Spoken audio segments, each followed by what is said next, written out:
Hello and welcome to the Community Broadband Bits podcast from the Institute for Local Self-Reliance. I'm Lisa Gonzalez. In episode 34, Christopher and Dewayne Hendricks travel back in time. Dewayne has been involved in the telecommunications industry longer than most and goes over some history for us.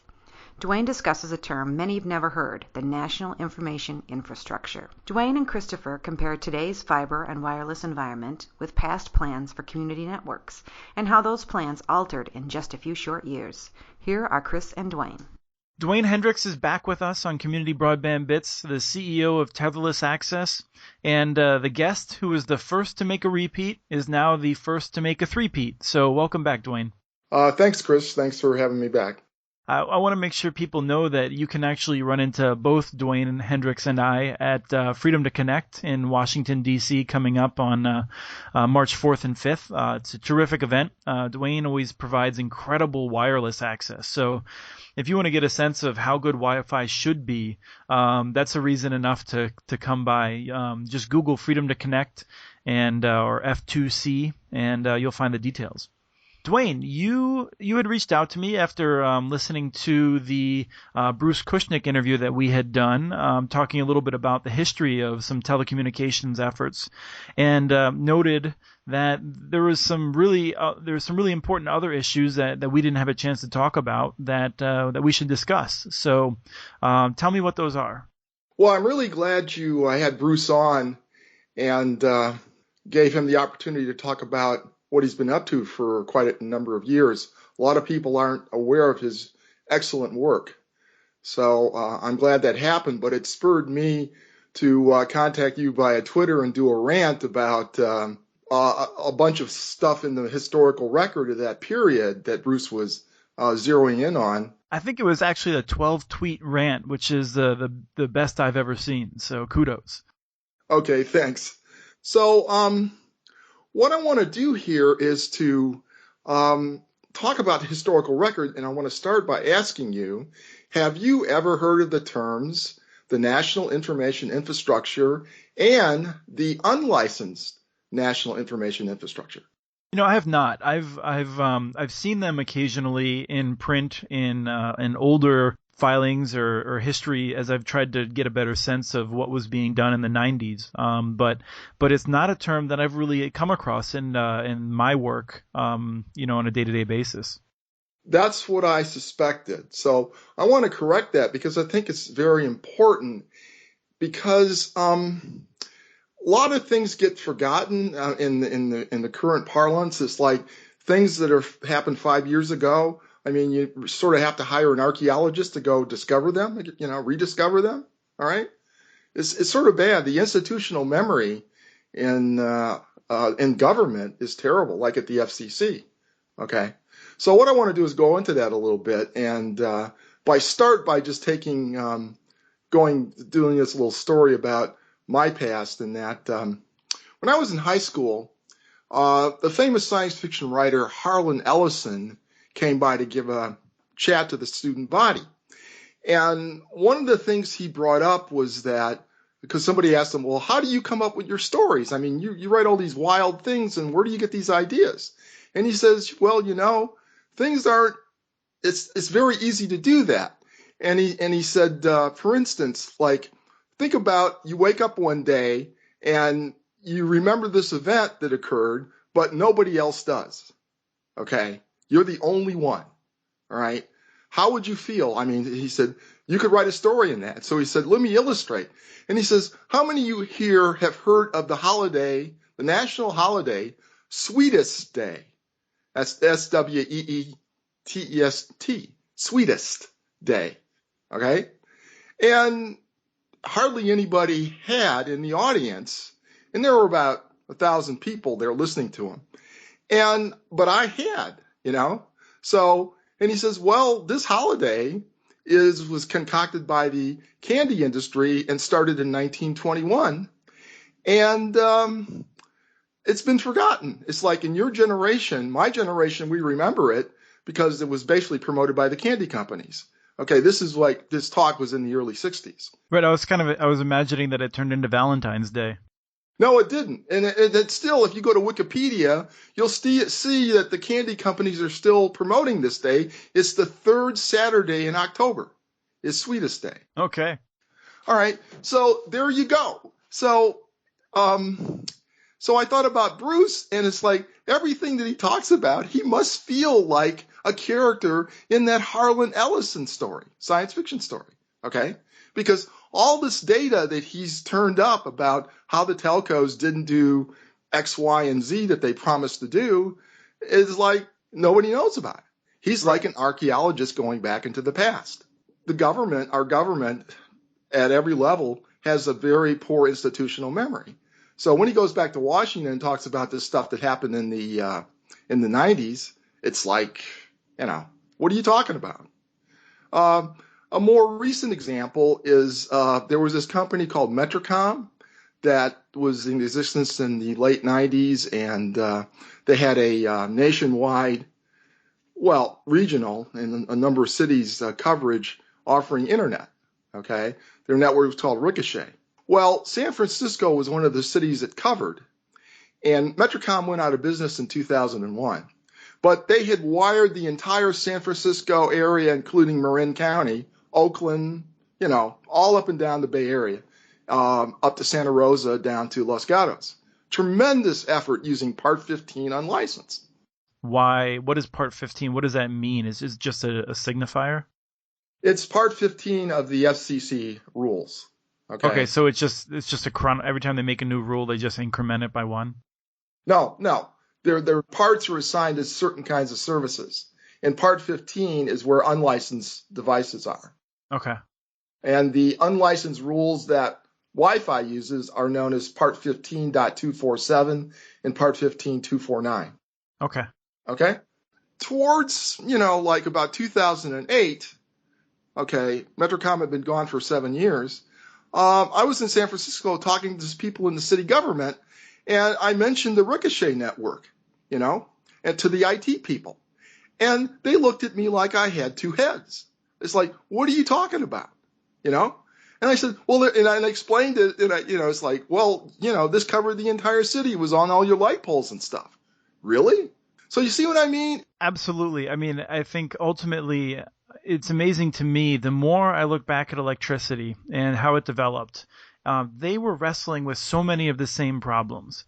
And that's not to say that telecommunications and wireless and fiber optics have all the same characteristics of electricity, but so many of the same problems were wrestled with then, and to hear people talking about it today, you would think that this was a whole new problem and that we had no sense that we'd never wrestled with it in the past. So it's frustrating, and to some extent, you can't assume it's unintentional that there's this lack of historical memory. There's certain industries that want to guide policy in a certain way, and they want to make sure that no one's sort of digging up in that history. And when someone does, they're immediately discredited. When you look at the way that Susan Crawford's been attacked, it's, she just wants to return us to the 1900s and this and that. It's just I want to pile on a little bit and say that it's not just an accident of history that this happens. No, it's not. It's deliberate in quite a few cases. Okay, so I think it's very important to refresh people's today about what the historical record was about.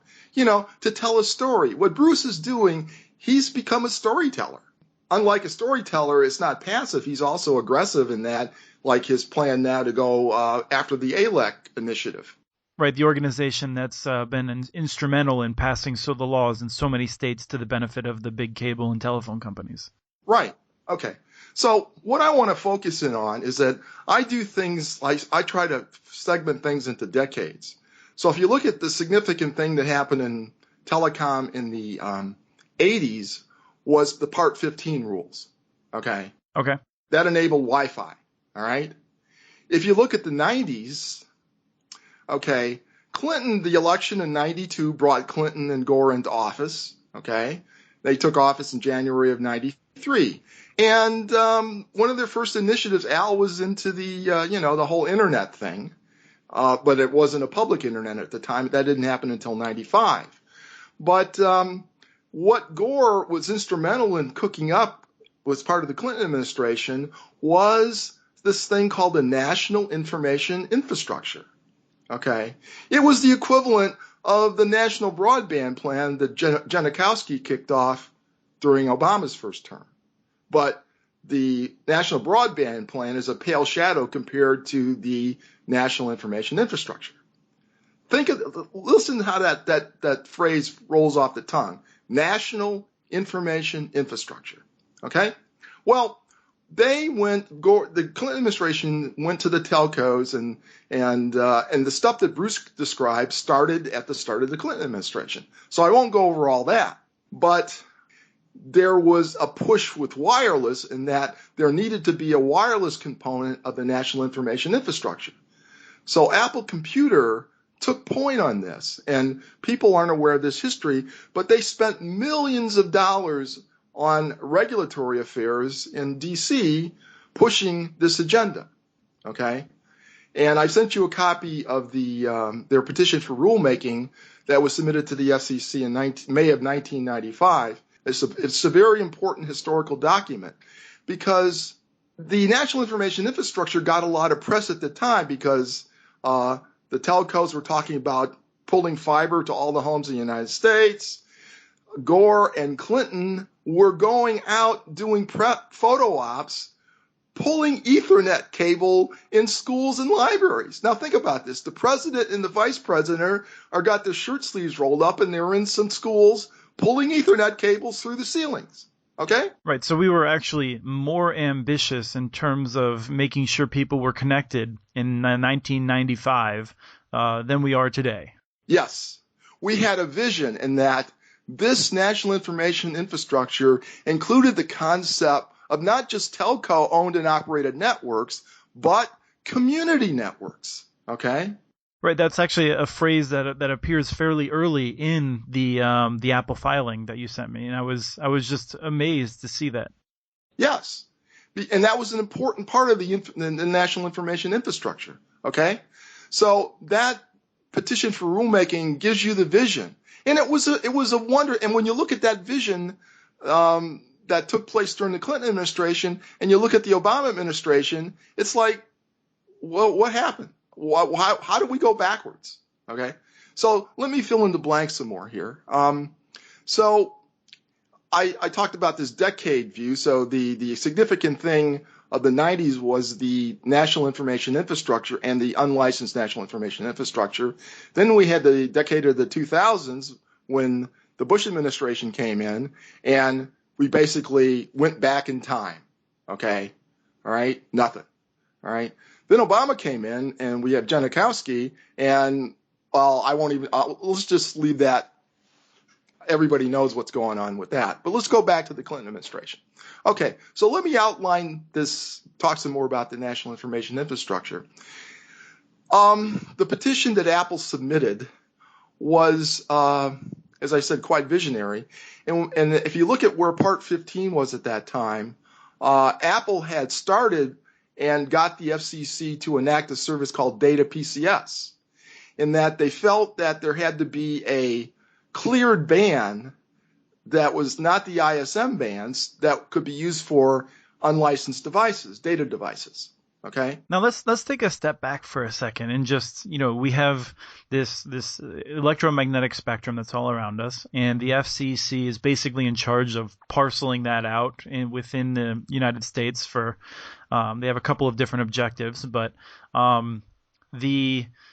until this point, I mean, we're mostly focused on things like radio broadcasts and communications of military and television broadcasts and that sort of thing. Is that right? That's right. And so we have a whole bunch of spectrum that's still sort of unparceled out, and Apple's coming up with some ideas of how one could parcel it out. Yes, because what they had in their back pocket was Newton. Mm-hmm. Newton hadn't been announced yet, but they know that they needed, part of the Newton model was ad hoc networks. And Newton was sort of the iPhone 20 years early. That's right. Okay. So they knew that to make Newton successful, they had to deal with this problem. Was like if you needed wireless and you needed ad hoc wireless, Well, where were you going to get the spectrum for that? Right, and ad hoc just basically means that you have devices that can talk to each other without having to go through some sort of centralized system, right? Right. No APs. It's like basically you go into a conference room, say, with a bunch of Newtons, people with carrying Newtons, and they form an ad hoc peer-to-peer network. Mm-hmm. Now, think about that. It's like that's what Apple was talking about, and we still don't have that today. I mean, there's peer-to-peer extensions to Wi-Fi, but nobody uses them. We all go through access points. And this is where I think the critique of Bob Frankston comes in, right? Which is that for the most part, the companies that dominate this interest are worried about billing paths, and they want to make sure that everything goes through them so they can charge you for it. If you can just talk to any other device around you, you don't need them. Bingo. Exactly. Okay. So now you get an idea of why this vision was very important, and that Apple was driving, they had a new innovative product they wanted to get out, and they were willing to spend millions of dollars. And this is before Jobs came back to the company. All this transpired. Right. I was involved. I had co-founded Tetherless Access in 1990. And so I was involved in this push, in that I spent a lot of time at Apple working with a guy named Jim Lovett, who was the one leading the charge on this wireless initiative, the regulatory part. Mm-hmm. And he was a part of Apple's advanced technology group. And people don't, I mean, millions of dollars. So Apple was in Washington before a lot of people are aware. So they got this data PCS service, which is an extension to Part 15.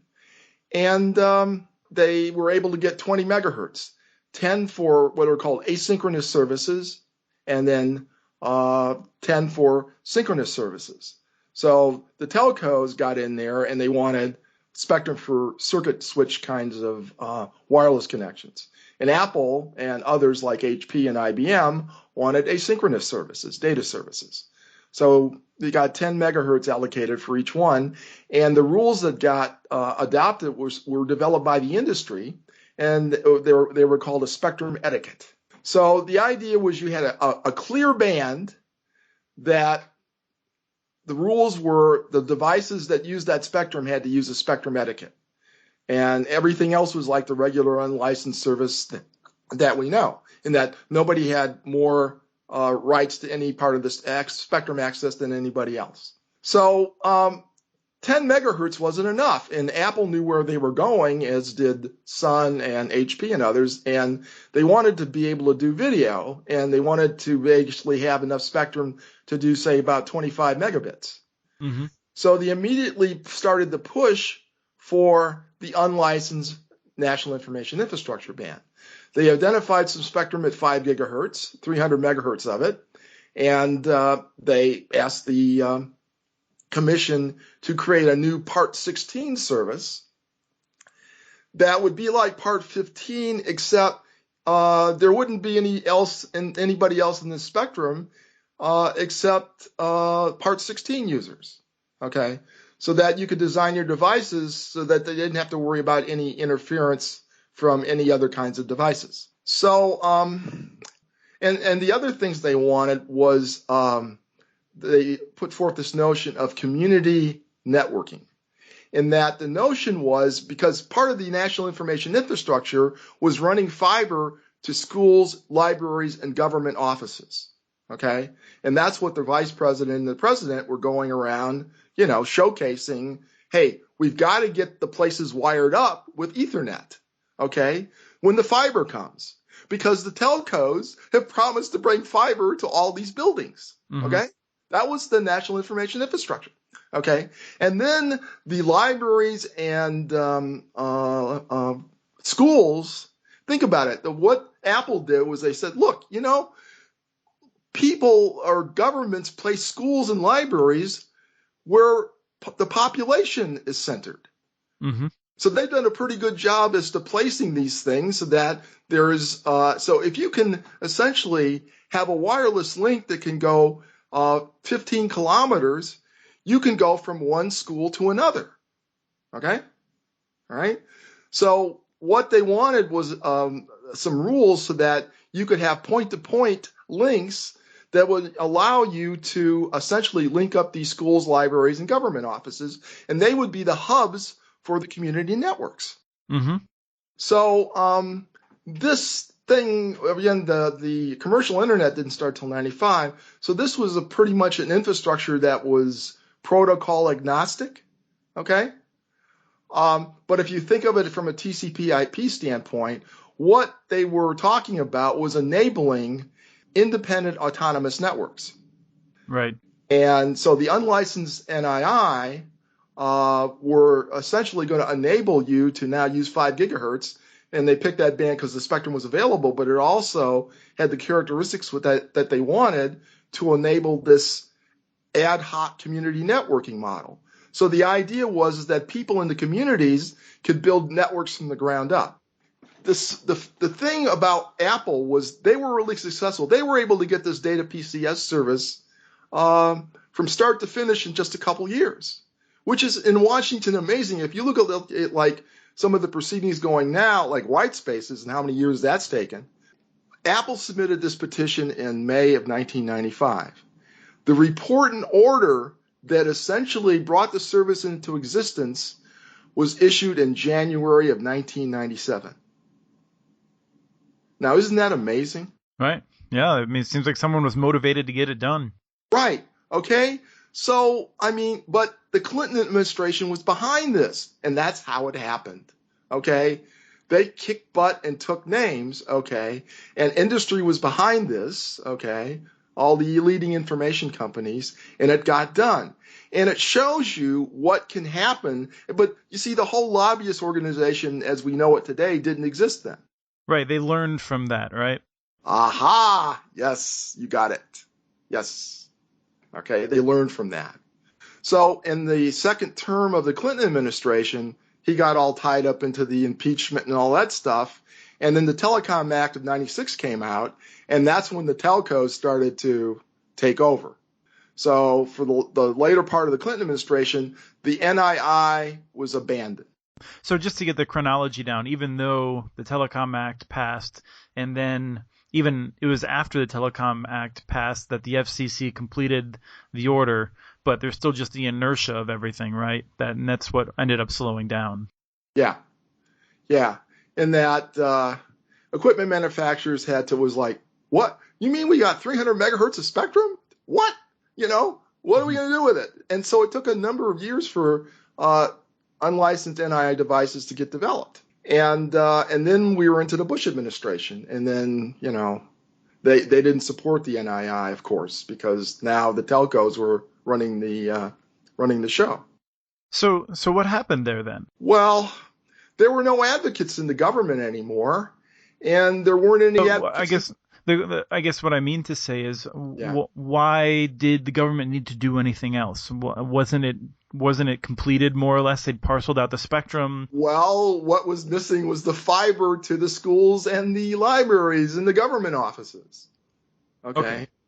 All right. What Bruce talks about. Okay. That was the missing piece. It was like Apple did their part, and in record time they got these new rules in place for this new service. Okay.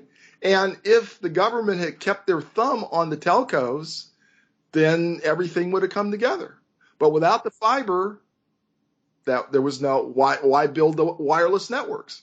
Right. So basically, you sort of have the chain of events breaking down. Then, without fiber deep into the communities, there were no towers that could support the services. So the device manufacturers had no reason to manufacture devices that nobody could use if they bought them.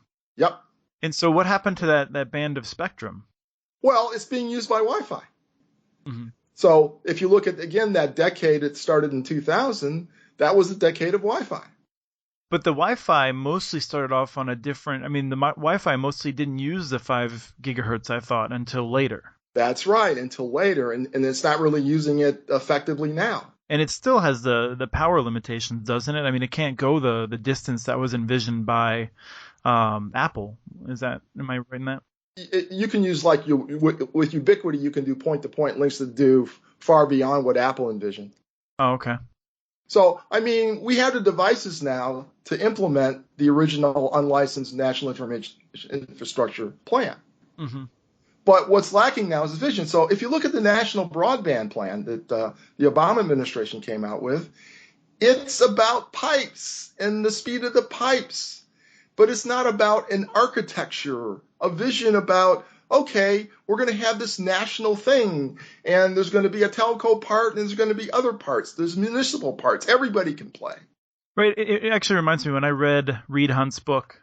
So you say you want a revolution, right? That I read his book, and it was interesting because it occurred to me that I got a better sense of what happened in the 90s, where it seemed like the Clinton administration won in the sense that the internet wasn't just envisioned as a way of transmitting video from powerful people to consumers, from powerful corporations to consumers. And so we sort of won in that regard. But in regard to the national information infrastructure, it still continues to further this idea as put forth by the Bush administration and now the Obama administration, that essentially big companies should be the ones building the networks and figuring out how to use them. And the network shouldn't just be something that anyone can go out and experiment with and build and connect their neighbors or those around them. Exactly. So, I mean, in some sense, we didn't really win in the Clinton years so much as it was like a temporary victory in terms of the internet being this idea of just anyone being able to innovate and connect. And over a period of 15 years, the companies that sort of lost that early battle circled back around, and they've captured pretty much everyone that's in elected office to thinking the way they do. Exactly. They control the vision. So what I'd like to do now, and your show is going to help get this out, is like, hey, let's go back to that national information infrastructure and the unlicensed national information infrastructure and bring those back. That's a better model, and I think it would please Frankson, Yep. That's a better way to go forward than the current national broadband plan. Right. The historical documents are there, and when people see this historical documents and see what was being done back then, they'll get a better idea of how we got shafted. Right, and how much potential there still is. Right, we haven't lost our opportunity. We still have that opportunity if we put our minds to it. Yes, we do. So, but we've got to get fiber. We've got to get fiber out there one way or another, because we've got the wireless spectrum and we've got the devices, but without, it's got to be a hybrid network. Right. And it's not just the technology, and I know that you know this, but just to make it clear, it's not just a matter of getting Verizon's fiber out there. It's getting fiber out there that is able to encourage interconnection and innovation that's not just being controlled by a corporation with a very narrow idea of how it should be used. Exactly. Remember Sweetest Day. And what Harlan Ellison said about how easy it is to concoct a interesting science fiction story. So when somebody walks up to you and talks about an event that you're not aware of, don't brush him off. Look into it. There might be something there, like the national information infrastructure. The more I've learned about how each community has solved their own problems, a lot of times they're inspired by people who tried to do something in the past and it didn't work out. Yes. And so all success comes from getting back up after you've fallen down. And maybe when people dig back to that era, they'll come away with a different idea about Apple and what it did. Yeah, it makes me a little less of an Apple hater for myself. So. Well, yeah, really, before Jobs, there was an Apple, and it was doing a lot of amazing stuff. And I could do a whole show on that about Newton and all the missed opportunities, the stuff that Jobs canceled when he got back. Mm-hmm. Well, it seems like it's the continuing tension between Wozniak and Jobs, and the two of them were both incredibly visionary in different ways. And I would love to see Wozniak's visions being ones that we fulfill more moving forward. Me too. Well, thank you so much again, Dewayne, for coming on and bringing some history lessons so we can have a better sense of where we've been, which is always helpful in figuring out where we should go. My pleasure, Chris. Till next time. Yes. That was Christopher talking with Dewayne Hendricks, CEO of Tetherless Access. As Chris mentioned in the podcast, this was Dewayne's third visit to Community Broadband Bits. If you haven't already, you can hear more from Dewayne in episodes 18 and 25. Be sure to check it out. We're sure Dewayne will be back in the future. His wealth of experience in telecom always brings an enlightening conversation. If you have any questions or comments, please send us a note. Email us at podcast@muninetworks.org, and our handle on Twitter is @CommunityNets. This show was released on February 19th, 2013. Thanks again to the Mojo Monkeys for the music, licensed using Creative Commons. This song is called Bodacious.